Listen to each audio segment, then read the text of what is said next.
Invitations. Imagine what life would be like. What would it make available if we lived each moment as an invitation? If we lived each moment as an invitation, the sunlight streaming in as an invitation to shine, brighten our hearts and walk into the play of the day. The dainty rosebuds on the windowsill as invitation to blossom and to keep opening that heart till the inner beauty flowers with joy for the world. Hello, everyone, and welcome back to Wanderer's Footsteps. Poetry is a language that has magical powers. It's a flow of feelings that originate from the deepest of our emotions. Did you ever wonder how important is poetry in our lives? And more importantly, what are the health benefits of reading and listening to poetry? Today, I have the pleasure to welcome Dr. Amee Shah, who is a professor of health science in the School of Health Sciences and director of the Speech Acoustics and Perception Laboratory at Stockton University. She will tell us about her journey with poetry, her inspirations, her new book Becoming the Light, and according to her, why it is important that every person gives poetry a try.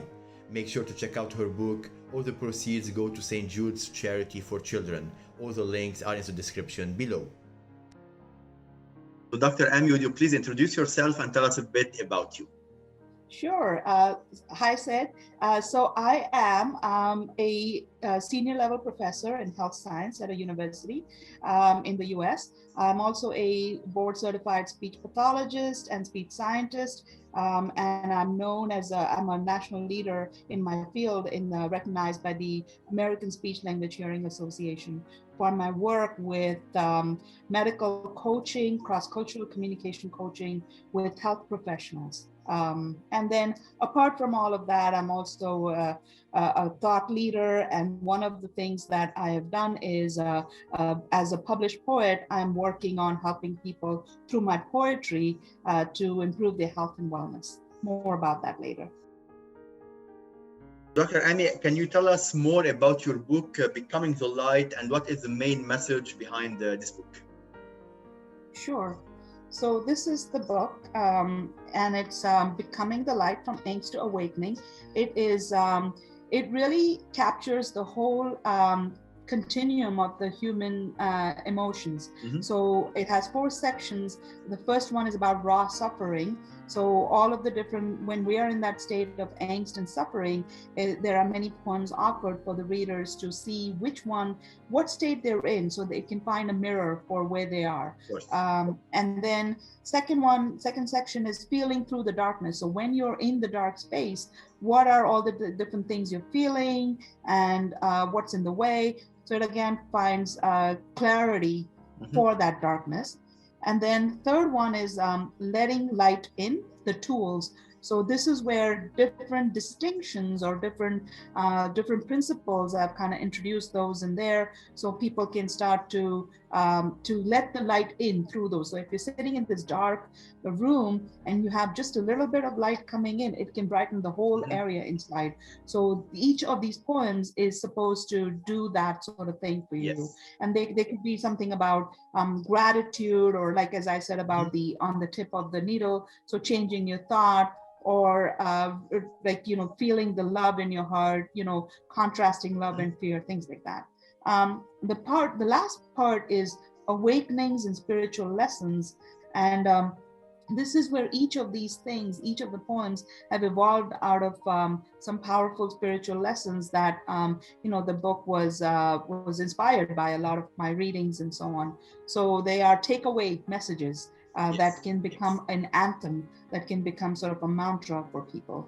For example, something like from wobbly to wonton, so if you're wobbly, like a chair that is that someone cannot rely on, yes, from that go to this space of wonton. What that is, you can read in the poem, but so how do you become that internally grounded state? And so it's a road. Each of these poems are a roadmap to get us there. And along, also, I want to say is that there are a lot of photography and artwork that is original that I've done along the way. So they are, from my neuroscience perspective, what I've seen is that having a visual helps retain the information Of better. course. And so next time you want that mantra to come to you, you see the picture and it gives you, it makes you feel better and has Of course. you something to remember. So And I so that's, yeah, I think and I that's can it tell in a you gist. from personal experience because I was reading your book. Also, your poems are really amazing, and it's like for me they are life lessons actually that you can apply in our daily lives because they express different phases of our daily lives. So for me, they are like life lessons in the forms of poems, which is really amazing. Dr. Amee, can you tell us how did you become interested in writing and poems? How did it all start for you? Sure. So poetry was always more of an internal thing for me. It was like as a child, I've been writing poems since I was, I guess, since I could write. And actually, my first poem was about a chewing gum. So you can Oh, imagine it was very just some way for me to get my thoughts out. And then over the years, it was always about kind of like how people do with diary and journaling.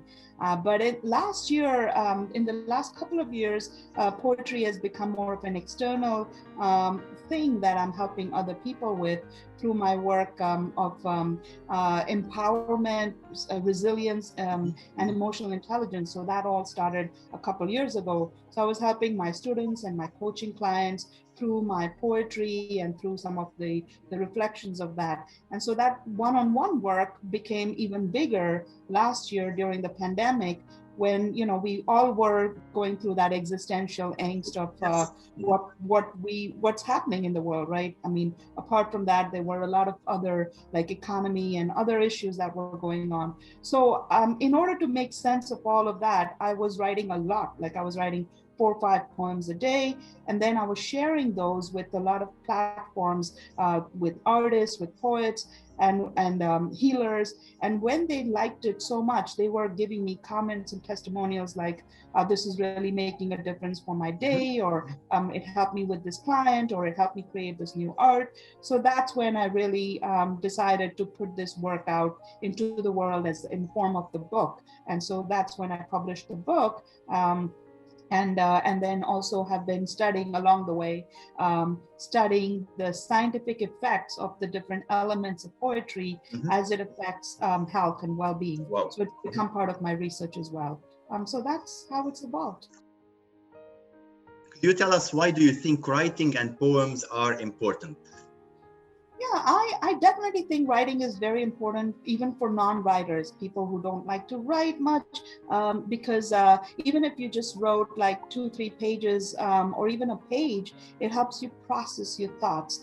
We hold a lot of clutter in our head, beliefs, false beliefs, and anxieties, everything. And so even a simple exercise of writing 1, 2, 3 things that frees up the brain space. It gives us freedom in that moment. It creates kind of a roadmap. This is what I want. This is what I feel. This is what I need. This is what I need to do. It kind of helps with that linear thinking. There are many benefits of just writing in general. And then beyond that, when you bring poetry in it, now we're adding like musicality, flow, images. It really starts getting us into a much bigger world. It's where if you get deeper into this, if you're doing this daily, you don't have to be good to start with. Just the daily practice makes you better. So as you stay with it, it opens up like a creative force. That's like the place where abundance, you start to feel abundance, you start to feel connection with nature, connection with the spiritual world. So whether you believe in God or not, there is a much bigger field. Even scientists acknowledge there is a field called unified field of string theory, as they call that. So that's where we can harness a lot of things that our senses cannot really sense. from a linear brain. But when you go into poetry and writing, it's the same as what meditation does for us, right? It gets us into that deeper place, and Exactly. then makes us richer and more connected. And you just surprise yourself every day by what comes out of you. So you can't plan on this. All you can plan is sit down and start writing, and then you'll be surprised what emerges out of all that. Dr. Amee, can you please tell us how important is poetry, especially for young generations? Yes. So young generations, so this generation is really coming into a very different kind of time. We have the digital revolution. We have, Yes, politicians are really changing the way things are happening. So we need the young generation to be our next strong generation, and they are changing things. They are the thinkers, and they are the change agents. And many of them are actually hungry for this sort of thing. They want words and poems that speak to their internal states. They want poems that can empower them, that can give them a direction to their mind, that can acknowledge the social isolation that they're in, and that can validate their feelings. So I've seen that a lot of like 19, 20-year-olds have resonated with what I've put out there. A lot of my students really like it. There are also like through them, like a lot of other associations have come forth, and there's a group that is about suicide awareness. Okay. So they have taken some of my poems and put them into their curriculum. To kind of help people, stay positive and empowered. Young people are hungry for this. They are responding to it, and the medium is different. So when I share something with say a 95-year-old person, it may be through a different mechanism, doing like live events or something. But with younger generation, maybe Instagram is the place to, where I see that they're connecting more to things. So the medium makes a difference, but they are definitely interested and they are benefited by it. So, yes, it's like there are different platforms where the young generation is present nowadays. You just have to go to these platforms in order to expose them, to encourage them to try poetry. Right, exactly. Can you tell us what are the main subjects you write about, and where do you get your inspiration to write?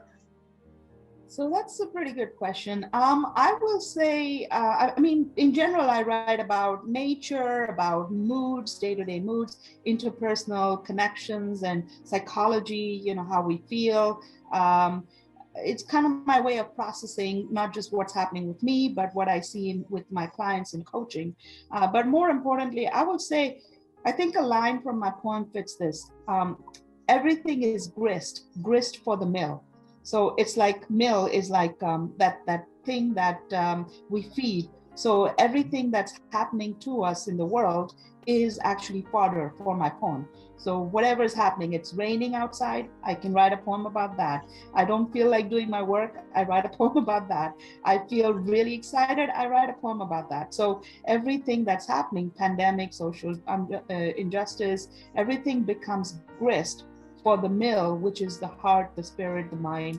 And so that's what my poems are about. Nice. It's also about love and heartbreak and all aspects of human emotions that I have experienced or that I've seen in my clients and my students and what I've read about. So yeah. So, Dr. Amee, you are a senior level university professor in health sciences. In your opinion, what are the health benefits of art and poetry, and would you encourage more people to have an interest in poetry? Okay, so to answer your second question first, definitely, I would say everybody, if you can, find the right fit for yourself. I mean, not all poetry is for everyone, not all poets are for everyone. So if you find something that fits you, then that definitely gets you into this world that's the creative force that I talked about. And so it would help you harness that. And then to answer your first question, I will say scientifically, I've studied this and I'm going to be publishing on my well-being framework of poetry that talks about how different elements of poetry actually do impact physical, physiological, and psychological aspects of health and well-being. So how? Let me just expand a little bit on that. So for example, it affects our moods. It makes us feel positive. Not all poetry, but the poetry that's intended as therapeutic or healing, like what all the poems in my book have been. They have there is for those kind of poems, there's a musical rhythm and flow. There is visual imagery and beauty that's evoked, so your senses feel positive.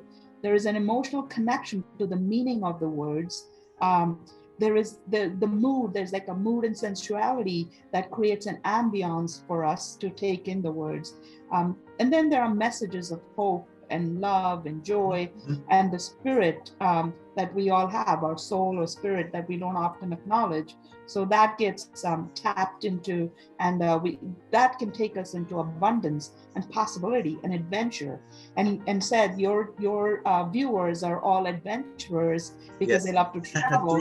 So poetry really, transports us. Like when you're traveling or you're physically in one place, it can help you really connect and tap into a whole bigger world than us. And so that's what it does for me. That's what I've seen it do for other people. Other than that, it also helps us experience freedom when we can get our raw, authentic feelings acknowledged and out there, and not just keep them buried in our minds. Sometimes for those people who can't express their feelings, just hearing of somebody else's poem resonates something in them, and they're like, oh, this is what I was feeling. Someone put words to my feelings. That can be very freeing. And so it can help us with a lot of negative feelings as well, because it helps process what's going on internally by finding words to label those internal confused, muddled feelings. And as a whole, it can restore wholeness. We parts of us feel kind of scarred and sullied. So it validates all those negative feelings. It finds resonance in common human experience. So you feel like you're not the only one that's affected or broken. You're not bad or wrong. This is a common human experience, no matter how traumatic your experience is. And that can make you have some hope, even in the worst of places. And lastly, I would say, like, it clears the thinking because of all of these things. It clarifies the internal states, and then it can kind of help us separate external problems also, because we're breaking it down, and someone else is doing that for us through their poetry.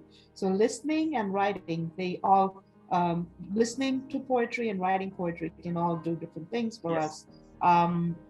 Ultimately, as we experience more of these kind of things over longer time, we can see physical changes because our sleep improves, mood improves. As the mood improves, we're plugging into joy, and joy is like a vasodilator, which means it expands our blood, expands our vessels, so blood can flow better to our organs.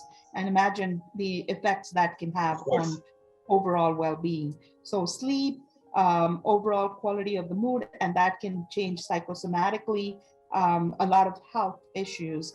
And so, it's not a magic cure-all, but there is a big placebo effect that happens by being in this. And similar to music too. Music has a lot of well-studied effects of health, but poetry is more recent. People are just beginning to study this. And so hopefully my work will contribute to more of that. And so, there you have it. I think your work is contributing, because since I started reading your book, I feel more hope, more trust, while reading your words. It's something really amazing. And to add something concerning traveling, because also traveling is not only taking a plane, it's also exploring, actually. Exploring ourselves is a kind of traveling. And I think through poetry, this is something that can be done also. Yeah, that's beautiful. Thank you. So this was the first part of my interview with Dr. Amee Shah. Make sure to stay tuned for the second part that will be online in the coming days, where Dr. Amee will share with us more of her thought leader experience, her future plans, and also explain to us how poetry can be used as a therapy. Make sure also to check out her book. All the details are in the description below. And I remind you that all proceeds will go to St. Jude's Charity for Children. Thank you for watching, and I'll be seeing you next time. That sleek hard pen resting as invitation on the white paper to go within and be one with spirit, letting it flow through the cursive dance, tapping out on paper. Imagine what life would be like. What would it make available if we lived each moment as an invitation? That smartphone sitting dangerously on the ledge, yet another invitation, a powerful portal to the world, a genie bringing you most coveted treasures, or at least their illusions.